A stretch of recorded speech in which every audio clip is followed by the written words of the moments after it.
Welcome back. So మామిడి తోటలో రకాలు చూస్తే మనకి రసాలు, కేసర్, బాదం, మియాజాకి, తోతాపూరి, దశహరి, బంగినపల్లి ఇలాంటి చాలా రకాలు ఉన్నాయి. అలాగే రోజెస్లో చూస్తే garden rose, wild rose, modern roses చాలా రకాలు ఉన్నాయి. బట్ కలర్స్కి వచ్చేటప్పటికి మనకి చాలా కలర్స్ ఉంటాయి. ఈ ఎకరం మామిడి తోటలో 28 రకాల రంగుల గులాబీ పూలు పెంచాలని ప్రయత్నం.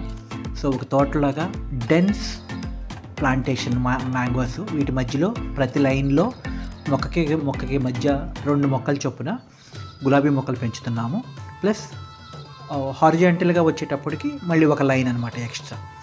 మీరు ఇక్కడ చూస్తే ప్రతి హోల్ దగ్గర ముందే ఆల్రెడీ మొక్క పెరగడానికి ఎరువు అన్నీ రెడీ చేసి ఉంచి ఇప్పుడు వాటరింగ్ చేసి తర్వాత మొక్క పెడుతున్నాము.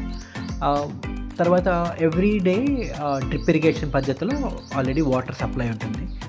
సమ్మర్ వస్తుంది కానీ వాటర్ సప్లై ఉంది. సో ఇప్పుడు చూస్తే కొన్ని మొక్కలు ఆల్రెడీ పూలు పూయటం మొదలెట్టేసినాయి, చిన్నవి. ఈ కొనుక్కొచ్చినప్పుడే ఉన్న మొగ్గలు మనం మొక్క పెట్టి ఈ లైన్స్ పెట్టి 2 రోజులు అవుతుందండి. సో అందువల్ల అవి ఆల్రెడీ పూలు పెరిగినాయి. బట్ నేను ఒకసారి ప్లాంటేషన్ అంతా అయిపోయిన తర్వాత మళ్ళీ ఒక 2 వీక్స్లో మళ్ళీ ఇంకొక చిన్న వీడియో అప్లోడ్ చేస్తాను. Please subscribe to the channel. Thank you.